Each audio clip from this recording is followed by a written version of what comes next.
ಅಭೀಷ್ಟಂ ದಿಶಾಮೀತಿ ಯಃ ಸಮ್ಯಕ್ ಜ್ಞಾಪಯಿತುಂ ಕರೇಣ ವಿಲಸನ್ಮಂಥಾನಂ ಮನ್ಯೇನ ಚ ರಮ್ಯಂ ಧಾಮ ತದನ್ಮಹೇಶರಜತಗ್ರಾಮಶ್ರಿಯೋಲಂಕೃತಿಃ ಕರ್ಮಂದೀಶ್ವರ ಭಕ್ತಿಬಂಧನವಶಃ ಪ್ರೀತೋಸ್ತು ಕೃಷ್ಣಪ್ರಭುಃ ವ್ಯಾಸಾಯ ಭವನಾಶಾಯ ಶ್ರೀಶಾಯ ಗುಣರಾಶಯೇ ಹೃದಯಾಯ ಶುದ್ಧವಿದ್ಯಾಯ ಮಧ್ವಾಯ ಚ ನಮೋ ನಮಃ.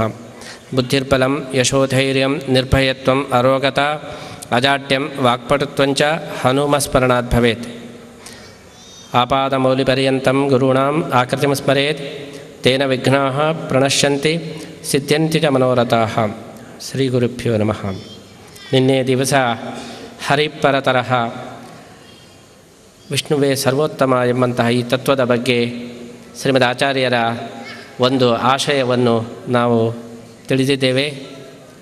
ಯೋ ದೇವಾನಾಂ ನಾಮಧ ಏಕ ಏವ. ವಿಷ್ಣು ಸರ್ವೋತ್ತಮ ಅಂತೇಳಿ ಹೇಳಿದರು, ಶಿವ ಸರ್ವೋತ್ತಮ ಅಂತೇಳಿ ಹೇಳಿದರು. ಸರ್ವೋತ್ತಮರಾದವರೇ ಸರ್ವೋತ್ತಮರಾಗಿರ್ತಾರೆ. ಭಗವಂತನ ಶ್ರೀಮದ್ ಆಚಾರ್ಯರ ಸಂದೇಶ ಈ ಜಗತ್ತಿನಲ್ಲಿ ಒಂದೇ ಸರ್ವೋತ್ತಮ ತತ್ವ ಇರಬೇಕು ಹೊರತು ಎರಡು ಸರ್ವೋತ್ತಮ ತತ್ವ ಇರಲಿಕ್ಕೆ ಸಾಧ್ಯವಿಲ್ಲ. ಜಗತ್ತಿನಲ್ಲಿ ಯಾವುದೇ ಒಂದು ವ್ಯವಸ್ಥೆಯಲ್ಲಿ ಒಬ್ಬ ನಾಯಕ ಇರಬಹುದು ಹೊರತು ಎರಡು ನಾಯಕರು ಇರಲಿಕ್ಕೆ ಸಾಧ್ಯ ಇಲ್ಲ. ನಾವು ಸಮಿತಿ ರಚನೆ ಮಾಡ್ತೇವೆ. ಸಮಿತಿ ರಚನೆ ಮಾಡಿದಾಗ 10 ಜನ ಉಪಾಧ್ಯಕ್ಷರು, 2 ಜನ ಕಾರ್ಯದರ್ಶಿಗಳು, 3 ಜನ ಖಜಾಂಚಿಗಳು, 100 ಜನ ಸದಸ್ಯರು. ಆದರೆ ಅಧ್ಯಕ್ಷರು ಮಾತ್ರ ಒಬ್ಬರೇ. 10 ಜನ ಅಧ್ಯಕ್ಷರು ಅಂತ ಹೇಳಿ ಯಾವ ಸಮಿತಿಯಲ್ಲಿಯೂ ಮಾಡೋದಿಲ್ಲ. ಹಾಗೆ ಮಾಡಿದರೆ ಆ ಸಮಿತಿ ಏನೂ ಕೆಲಸನೂ ಮಾಡೋದಿಲ್ಲ, ಬರೀ ಜಗಳ ಮಾತ್ರ ಮಾಡ್ತಾಯಿದೆ. ಅಧ್ಯಕ್ಷ ಒಬ್ಬನೇ ಇರಬೇಕು. ಶ್ರೀಮದ್ ಆಚಾರ್ಯರು ಹರಿಪರತರಃ ಅಂತೇಳಿ ಹೇಳಿದರೆ ಅದರ ಅರ್ಥ ಏನು ಹೇಳಿದರೆ, ಈ ಜಗತ್ತಿಗೆ ನಾಯಕ ಒಬ್ಬನೇ, ಜಗತ್ತಿಗೆ ಒಡೆಯ ಒಬ್ಬನೇ, ಎರಡು ಒಡೆಯರು ಇರಲಿಕ್ಕೆ ಸಾಧ್ಯ ಇಲ್ಲ. ನಿಮಗೆ ಬೇರೆ ದೇವರು, ನಮಗೆ ಬೇರೆ ದೇವರು ಎಂಬಂತಹ ಈ ಭಾವನೆ ಇದು ತಪ್ಪು. ಇಡೀ ಜಗತ್ತಿಗೆ ಒಬ್ಬನೇ ದೇವರು. ಮನುಷ್ಯಕೃತವಾಗಿ ನಾವು ಈ ವ್ಯವಹಾರವನ್ನು ಮಾಡ್ತೇವೆ. ನಿಮ್ಮ ದೇವರು, ನಮ್ಮ ದೇವರು, ನಿಮ್ಮ ದೇವರು ಶ್ರೇಷ್ಠವೋ, ನಮ್ಮ ದೇವರು ಶ್ರೇಷ್ಠವೋ ಎಂಬುದಾಗಿ ಈ ರೀತಿಯಾಗಿ ಜಗಳ ಮಾಡೋದು ಅದು ಮನುಷ್ಯರ ಬುದ್ಧಿಯಲ್ಲಿರ್ತಕ್ಕಂತಹ ಜಗಳ ಬುದ್ಧಿಯಿಂದ ಹೊರತು ತತ್ವ ಹಾಗೆ ಇರಲಿಕ್ಕೆ ಸಾಧ್ಯವಿಲ್ಲ. ವಾಸ್ತವತೆ ಎಂಬುದು ಎಲ್ಲರಿಗೂ ಒಂದೇ. ಅಮೇರಿಕದಲ್ಲಿ ಅನೇಕ ಜನರ ಒಂದು ಜಗಳ ಏನು ಹೇಳಿದರೆ, south Indian god, north Indian god ಅಂಥೇಳಿ. ದೇವರು ಸೌತ್ ಇಂಡಿಯನ್ ದೇವರು, ನಾರ್ತ್ ಇಂಡಿಯನ್ ದೇವರು ಅಂಥೇಳಿ.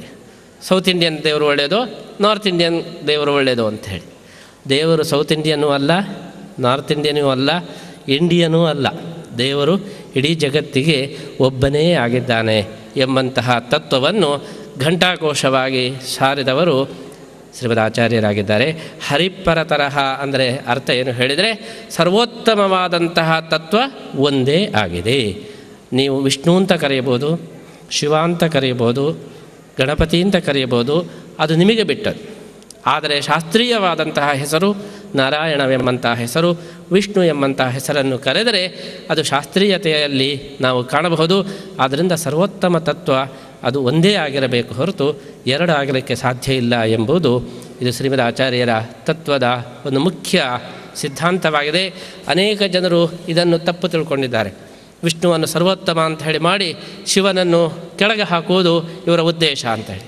ಆದರೆ ಆಚಾರ್ಯರ ಸಿದ್ಧಾಂತ ಪ್ರಕಾರ ಶಿವ ಬ್ರಹ್ಮಣಿ ಬ್ರಹ್ಮರೂಪೋಸೋ ಶಿವರೂಪಿ ಶಿವೇ ಸ್ಥಿತಃ. ಶಿವ ಸರ್ವೋತ್ತಮ ಅಂದರು, ವಿಷ್ಣು ಸರ್ವೋತ್ತಮ ಅಂದರು. ಸರ್ವೋತ್ತಮನಾದವನು ಒಬ್ಬನೇ ಎಂಬುದು ಅರ್ಥ ಹೊರತು ಅವ ಇವ ಎಂಬಂತಹ ಜಗಳವನ್ನು ಆಚಾರ್ಯರು ಹಚ್ಚಲಿಲ್ಲ. ಬ್ರಹ್ಮನ ಒಳಗೂ ಕೂಡ ಬ್ರಹ್ಮ ಎಂಬಂತಹ ಹೆಸರಿನಿಂದ ಇದ್ದಾನೆ, ಶಿವನ ಒಳಗೂ ಕೂಡ ಶಿವ ಎಂಬಂತಹ ಹೆಸರಿನಿಂದ ಇದ್ದಾನೆ. ಆದ್ದರಿಂದ ನಮ್ಮ ಕೊಲ್ಯ ಸ್ವಾಮಿಗಳವರು ಹೇಳಿದ ಹಾಗೆ ಕೇಶವಂ ಪ್ರತಿಗಚ್ಚತಿ. ಎಲ್ಲ ಸರ್ವದೇವ ನಮಸ್ಕಾರ ಕೇಶವಂ ಪ್ರತಿಗಚ್ಚತಿ. ನಾವು ಯಾವ ದೇವರಿಗೂ ನಮಸ್ಕಾರ ಮಾಡಿದರೂ ಕೂಡ ಅದು ಅಂತಿಮವಾಗಿ ಭಗವಂತನಿಗೇ ಸೇರ್ತದೆ.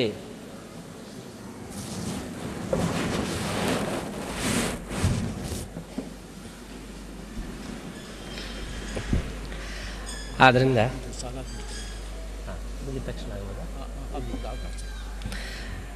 ಹರಿಪರತರಃ ಎಂಬುದರ ಅರ್ಥ ಸರ್ವೋತ್ತಮವಾದಂತಹ ತತ್ವವೊಂದು ಎಂಬಂತಹ ಈ ಆಶಯವನ್ನು, ಶ್ರೀಮದ್ ಆಚಾರ್ಯರ ಆಶಯವನ್ನು ನಾವು ಗುರುತಿಸಬೇಕು. ಇವತ್ತು ಎರಡನೇ ರತ್ನ ಸತ್ಯಂ ಜಗತ್ತು ಅಂತ ಹೇಳಿ, ಜಗತ್ತು ಸತ್ಯವಾಗಿದೆ. ಇದು ಬಹಳ ಆಶ್ಚರ್ಯವಾದಂತಹ ಒಂದು ವಿಚಾರ ಆಗಬಹುದು. ಜಗತ್ತು ಸತ್ಯ ಆಗಿದೆ ಅಂತ ಎಲ್ರಿಗೂ ಗೊತ್ತು. ಅದನ್ನು ತತ್ವ ಎಂಬುದಾಗಿ ಆಚಾರ್ಯರು ಹೇಳತಕ್ಕಂತಹ ಅವಶ್ಯಕತೆ ಏನಿದು?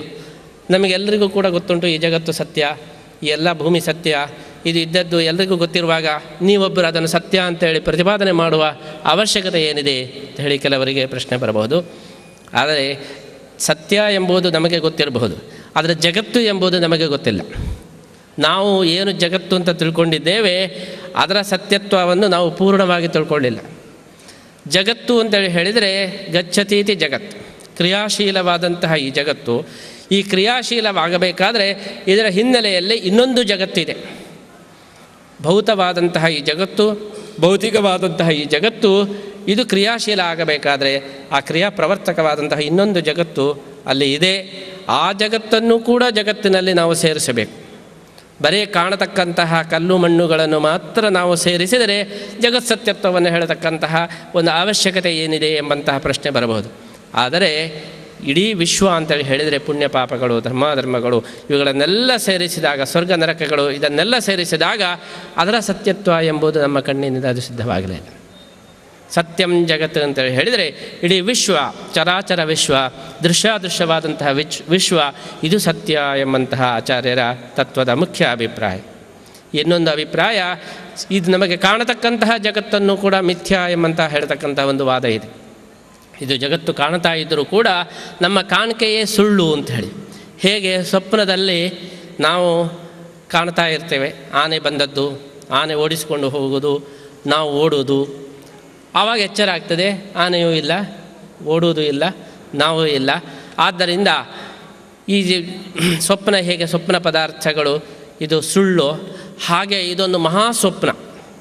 ನಾವು 100 ವರ್ಷದ ಸ್ವಪ್ನದಲ್ಲಿ ಇದ್ದೇವೀಗ.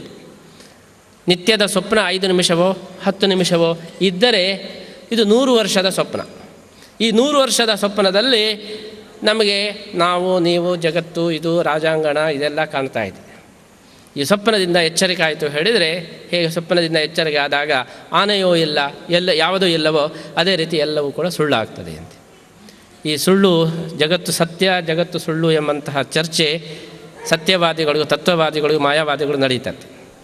ಒಂದು ಅರಣ್ಯದಲ್ಲಿ ಕೂತು ಇಬ್ಬರು ಚರ್ಚೆ ಮಾಡ್ತಾಯಿದ್ರು, ಜಗತ್ತು ಸತ್ಯವೋ ಜಗತ್ತು ಸುಳ್ಳು ಅಂಥೇಳಿ. ದ್ವೈತದವರು ಜಗತ್ತು ಸತ್ಯ ಅಂಥೇಳಿ, ಅದ್ವೈತದವರು ಜಗತ್ತು ಸುಳ್ಳು ಅಂಥೇಳಿ ಜಗಳ ಆಗ್ತಾ ಇರುವಾಗ ಒಂದು ಹುಲಿ ಬಂತು. ಹುಲಿ ಬಂದಾಗ ದ್ವೈತವಾದಿಯು ಓಡಿಬಿಟ್ಟ, ಅದ್ವೈತವಾದಿಯು ಓಡಿಬಿಟ್ಟ.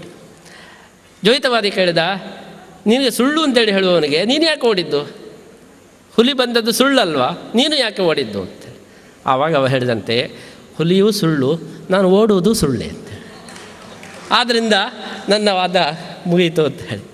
ಹೀಗೆ ಎಲ್ಲವನ್ನೂ ಸುಳ್ಳು, ಓಡುವುದು ಸುಳ್ಳು, ಹುಲಿಯೂ ಸುಳ್ಳು, ಹೇಳುವುದು ಸುಳ್ಳು, ಮಾತಾಡೋದು ಸುಳ್ಳು, ಎಲ್ಲವೂ ಸುಳ್ಳು. ಇಂತಹ ಒಂದು ಮಹಾಮಿಥ್ಯಾವಾದ ಎಂಬುದು ಒಂದು ಇದೆ. ಇಂತಹ ಒಂದು ಮಿಥ್ಯಾವಾದ ಇರುವಾಗ ಜಗತ್ತು ಸತ್ಯವೋ ಸುಳ್ಳು ಎಂಬಂತಹ ಪ್ರಶ್ನೆ ಅದು ಬೃಹದಾಕಾರವಾಗಿ ನಿಲ್ಲುತ್ತದೆ. ಅದಕ್ಕೋಸ್ಕರ ಆಚಾರ್ಯರು ಜಗತ್ ಸತ್ಯಂ, ಸತ್ಯಂ ಜಗತ್ತು ಎಂಬುದಾಗಿ ಹೇಳಿದ್ದಾರೆ. ಈ ಜಗತ್ತು ಇದು ಸತ್ಯವಾಗಿರಲೇಬೇಕು. ಸ್ವಪ್ನ ಒಂದು ಉಂಟು ಅಂತೇಳಿ ಹೇಳಿ ಸ್ವಪ್ನದ ದೃಷ್ಟಾಂತದಿಂದ ಇದನ್ನು ಅಲ್ಲಗಳೆಯಲಿಕ್ಕೆ ಸಾಧ್ಯವಿಲ್ಲ.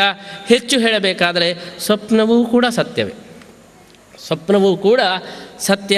ಸ್ವಪ್ನದಲ್ಲಿ ಕಾಣತಕ್ಕಂಥ ವಸ್ತುಗಳು ಕೂಡ ಅದು ವಾಸನಾಮಯವಾದಂತಹ ವಸ್ತುಗಳು. ಅದರಲ್ಲಿ ಭಾಷ್ಯ ಅಭೇದ ಮಾತ್ರ ಸುಳ್ಳು ಹೊರತು ವಸ್ತು ಸುಳ್ಳಲ್ಲ. ಭಾಷ್ಯ ಅಭೇದ ಮಾತ್ರ ಸುಳ್ಳು. ಹೇಗೆ ಚಲನಚಿತ್ರದಲ್ಲಿ ಒಬ್ಬ ನಟ ಕಾಣಿಸಿಕೊಳ್ತಾ ಇದ್ದಾನೆ. ಆ ನಟ, ಆ ಚಿತ್ರವೂ ಸತ್ಯ, ಆ ಮೂಮೆಂಟು ಸತ್ಯ. ಆದರೆ ಆ ಚಿತ್ರ ಬಿಂಬ ಬೇರೆ ಇದ್ದಾನೆ. ಬಿಂಬಕ್ಕೂ ಚಿತ್ರಕ್ಕೂ ಐಕ್ಯವನ್ನು ತಿಳ್ಕೊಂಡರೆ ಆವಾಗ ಅದು ಭ್ರಾಂತಿ ಹೊರತು ಆ ಚಿತ್ರ ಸುಳ್ಳಲ್ಲ, ಚಲನೆ ಸುಳ್ಳಲ್ಲ, ಚಲಚ್ಚಿತ್ರ ಸುಳ್ಳಲ್ಲ. ಅದಕ್ಕೆ ಹೊರಗಿನವನ ಅಭೇದ ಮಾತ್ರ ಸುಳ್ಳು. ಚಲನಚಿತ್ರವನ್ನು ನೋಡಿ ನಾವು ಅಳ್ತೇವೆ, ಬೊಬ್ಬೆ ಹಾಕ್ತೇವೆ, ನಗಾಡ್ತೇವೆ, ಹೀಗೆಲ್ಲ